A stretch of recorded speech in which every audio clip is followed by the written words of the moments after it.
آج کل نبی کریم صلی اللہ علیہ وسلم کے میلاد پر ایک بہت بڑا اعتراض یہ کیا جاتا ہے کہ حضور صلی اللہ علیہ وسلم کا میلاد منانا کہاں لکھا ہے۔ کسی دیوانے سے بھی یہ سوال ہوا کہ نبی کریم صلی اللہ علیہ وسلم کا میلاد منانا کہاں لکھا ہے، تو اس نے کہا عاشق رسول کی قسمت میں لکھا ہے۔ یہ جواب ایک جملے کا تو ہے، مگر بہت ہی معنی خیز۔ اول نظر میں جب میں نے یہ جواب سنا تو پہلے تو نظر انداز کر دیا، مگر جب دوسری طرف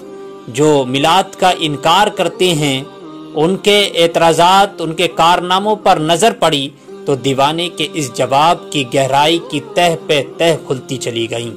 آپ بھی غور کریں اور میں آپ تک اس گہرائیوں میں لے کر چلوں کہ یہ جواب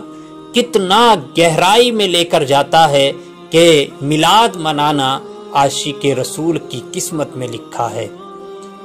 علی گڑھ مسلم یونیورسٹی میں زیر تعلیم ایک بہاوی دیوبندی اور منکر میلاد یعنی میلاد کا انکار کرنے والا ایک طالب علم بلکہ فارغین بھی بڑے دھوم دھام سے اکتوبر کی غالباً 17 تاریخ کو سر سید کا یوم ولادت بطور سر سید ڈے مناتے ہیں۔ یونیورسٹی میں جشن کا ماحول ہوتا ہے، عمارتیں برقی لائٹوں سے سجائی جاتی ہیں، راستوں کو دلہن کی طرح سنوارا جاتا ہے، محفل بھی سجائی جاتی ہے، بیانات ہوتے ہیں، پیدا ہونے والے کے قصیدے پڑھے جاتے ہیں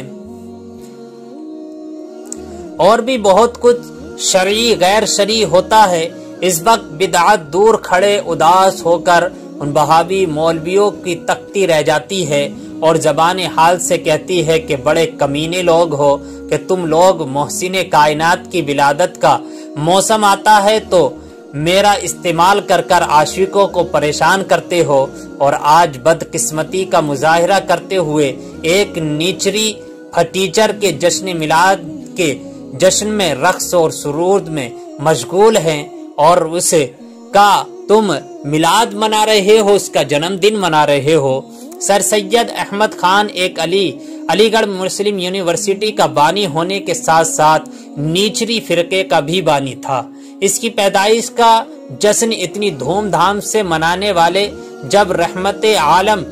کی ولادت کے لیے دلیل مانگنے لگے تو اس سے بہتر جواب اور کیا ہو سکتا ہے کہ میلاد منانا قسمت میں ہماری لکھا ہے۔ تمہاری قسمت میں ایسے لوگوں کا میلاد منانا، ایسی قسمت میں تمہاری قسمت میں ایسے لوگوں کا میلاد منانا، ایسی لوگوں کا جنم دن منانا، سر سید ڈے منانا لکھا ہے۔ ہماری قسمت میں نبی کا میلاد منانا لکھا ہے۔ عاشقوں کے سینے میں، عاشقوں کے قسمت میں نبی کا میلاد منانا لکھا ہے۔ یوم آزادی کے موقع پر دیوبندی مولویوں اور ان کے مدارس کا نظارہ قابل دید ہوتا ہے۔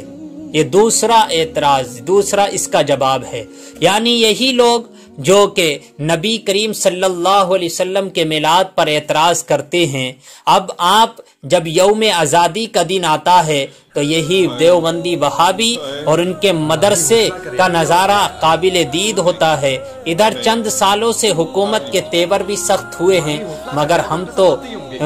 ہم تو دیکھ رہے ہیں اور بچپن سے دیکھتے آئے ہیں کہ 15 اگست کو طلبہ اور گمراہ کرنے والے مولوی سب ہاتھوں میں جھنڈا لے کر جلوس آزادی نکالتے تھے اور اب بھی نکالتے ہیں، اور اب میڈیا، سوشل میڈیا اور پرنٹ میڈیا کی وساطت سے ان کے سینکڑوں جگہ کے جلوس اور علم برداری کا نمونہ دیکھا جا سکتا ہے۔ ڈاکٹر اقبال نے سچ کہا تھا کہ ان تازہ خداؤں میں بڑا سب سے وطن ہے، جو پیرہن اس کا ہے وہ مذہب کا کفن ہے، بازو تیرا توحید کی قوت سے قوی ہے، اسلام تیرا دیس ہے تو مصطفی بھی ہے۔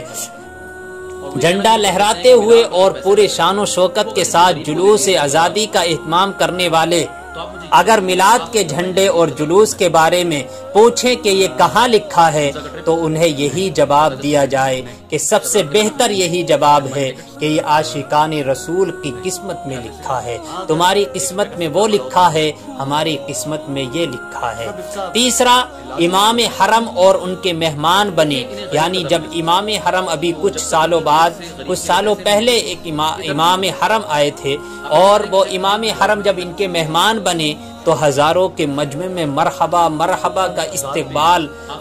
کیا گیا، اور مرحبا مرحبا کے استقبال یا کلام پڑھ کر ان کے آنے کی خوشیاں منائی گئی۔ اور ہم اپنے آقا صلی اللہ علیہ وسلم کی آمد کی خوشی میں مرحبا یا مصطفیٰ، مرحبا یا مصطفیٰ کے نعرے لگائیں تو یہ پوچھتے ہیں کہ جب صحابہ اور تابعین نے نہیں کیا تو تم کیوں کرتے ہو، کہاں لکھا ہے؟ تو یہ میاں یہ عاشقوں کی قسمت میں لکھا ہے، اور ہم عشق کے بندے ہیں، کیوں بات بڑائی ہے۔ تیسرا، اور ایک آگے اور چلیے، اپنی بیوی بچوں کا جنم دن گاندھی اور امبیڈکر جیسے مشرقین جینتی، یوم پیدائش، سر سید ڈے جیسے مجسمہ دلالت کے لیے سر سید ڈے اور خود اپنا جنم دن منانے والوں، تمہیں یہ سوال نہیں یاد آتا کہ یہ سب کہاں لکھا ہے؟ جب نہیں پوچھتے کہ یہ سب کہاں لکھا ہے، یہ بد نصیبی نہیں تو اور پھر کیا ہے؟ اور اس کا جواب یہی تو ہونا چاہیے کہ تم انہیں مناؤ، یہ ہماری قسمت میں لکھا ہے۔ اور یہ جواب کہ عاشقوں کی قسمت میں لکھا ہے، غالباً یہی تضاد عملی کو دیکھ کر ہی دیا گیا ہے، کیونکہ ہر سال ہم دلائل اور براہین کے ساتھ جشن عید میلاد النبی کو ثابت کرتے ہیں، اور ہر سال وہی سوال دہراتے ہیں، جس سے صاف ظاہر ہوتا ہے کہ ان کو عداوت ہے اور کچھ نہیں، ان کی بد نصیبی ہے یہ کہ کفار و مشرکین کا ڈے بلا دلیل منائیں، مگر جس کا کلمہ پڑھتے ہیں اس کا جشن ولادت دلائل ہونے کے باوجود نہیں منائیں گے۔ اور ہٹ دھرمی اتنی زیادہ اور حجت پر یعنی ایسے اڑ آتے ہیں کہ صاحب مفتی احمد یار خان نہیمی صاحب نے صحیح تو کہا تھا، نثار تیری چہل پہل پر ہزاروں عیدیں ربیع الاول، سوائے ابلیس کے جہاں میں سبھی تو خوشیاں منا رہے ہیں۔ عاشقوں کی قسمت میں لکھا ہے۔ اب تم سے کوئی اعتراض کرے کہ یہ کہاں لکھا ہے، بس کہہ دینا کہ یہ ہم عاشق رسول کی قسمت میں لکھا ہے۔